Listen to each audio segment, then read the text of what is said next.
Why women monkey branch? Okay, this is the one we didn't see. Dr. Orion Taraban, and this is Psych Hacks, Better Living Through Psychology. And the topic of today's short talk is why women monkey branch. If you are unfamiliar with the term, monkey branching is the phenomenon in which a woman leaves one relationship and very quickly enters into another. And generally, the gap between relationships is so small as to preclude the possibility that she didn't already have the second relationship lined up before she pulled the trigger on the first. Hence, monkey branching, in which the monkey doesn't let go of the first vine until she has a firm grip on the second. Now, almost all men have had this happen to them at some point in their lives, and it can be, though it doesn't necessarily have to be, a painful experience. However, as with much having to do with women, understanding can do much to mitigate the pain. Today, I'm going to explain to you why this phenomenon is so prevalent, which should help you to accept reality and move forward. First, if you haven't done so already, I would highly encourage you to check out my episode, Women Treat Men the Way Men Treat Jobs, because that will provide the appropriate context for the following talk. Now, if it is true that women treat men the way men treat jobs, then we have to enter into, let's say, a corporate frame of mind when attempting to understand female mating and dating behavior. And if you've ever worked in the corporate world, you know that the biggest jumps in compensation that you're likely to receive over the course of your career don't occur when you're promoted within a company, but when you lateral to a different company. The same is true in dating, and there are many rational principles in play that conspire to create these incentives. Let's go through a few of them. When you're initially hired at a company, the process is usually protracted.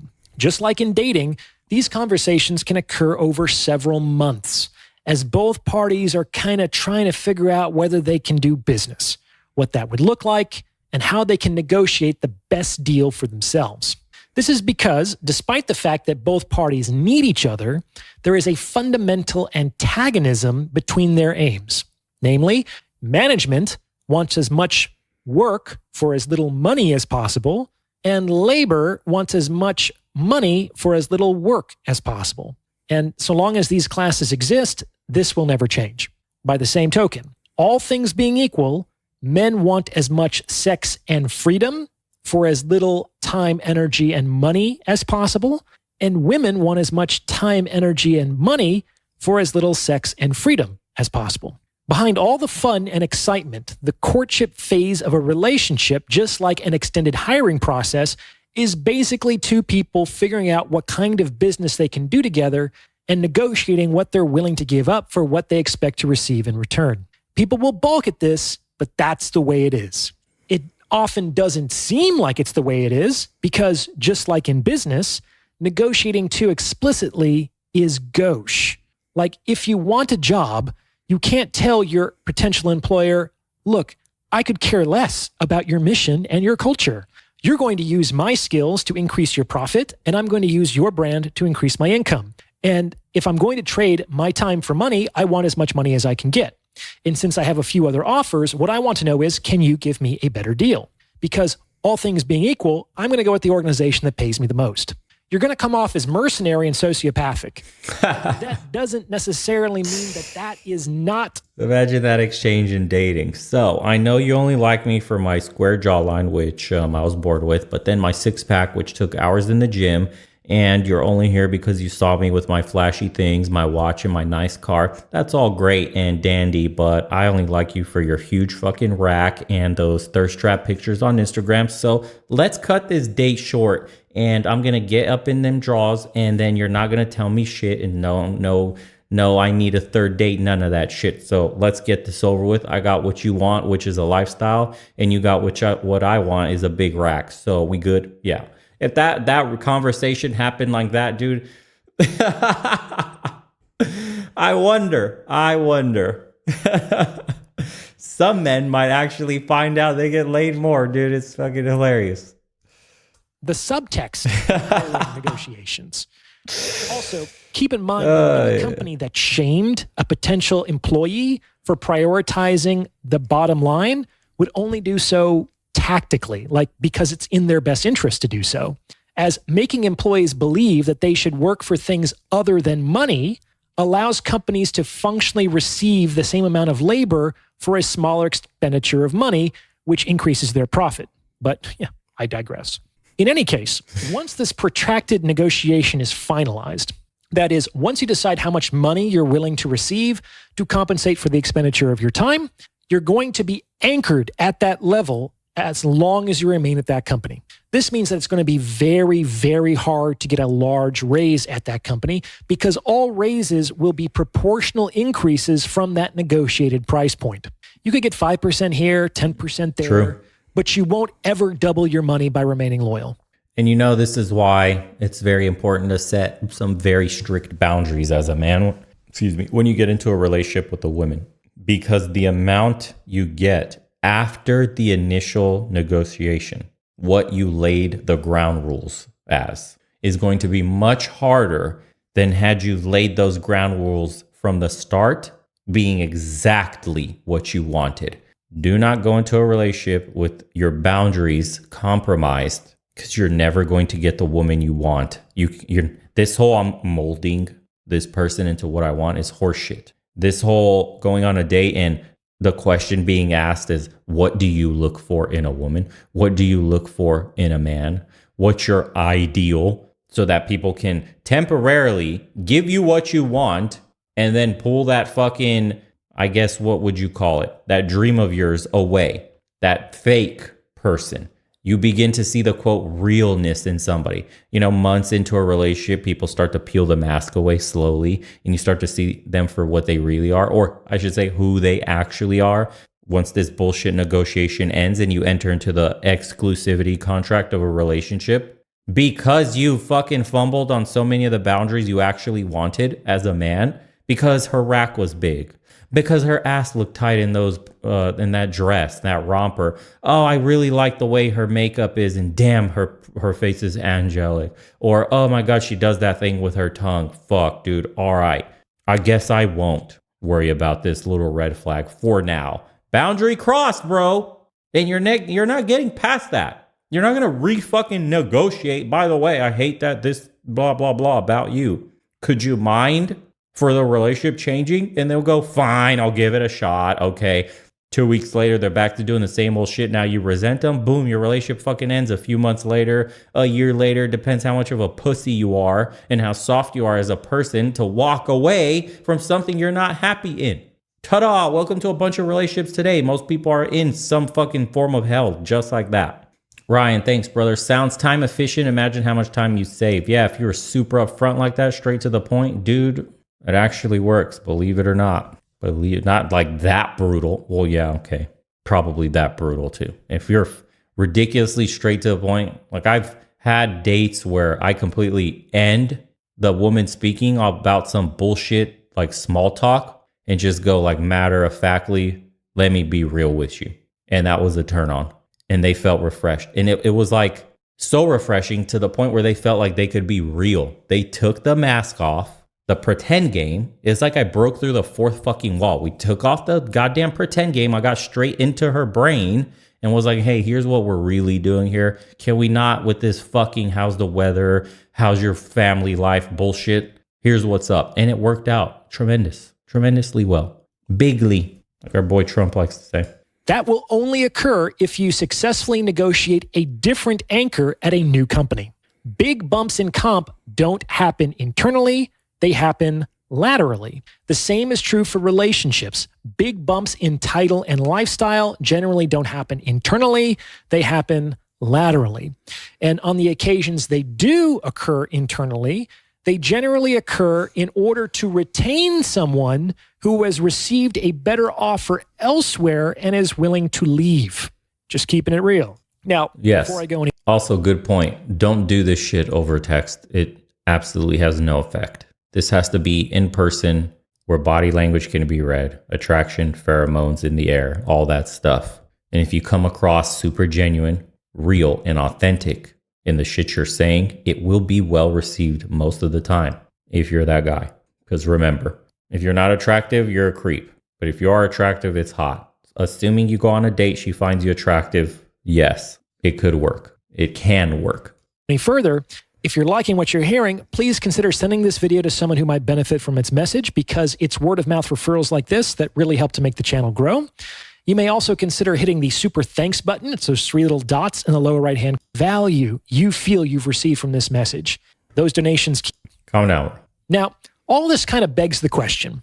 If the first See, we have a woman in chat saying it does work. Thank you for confirming, Crystal. We do know it works extremely well, as long as you're, quote, the guy.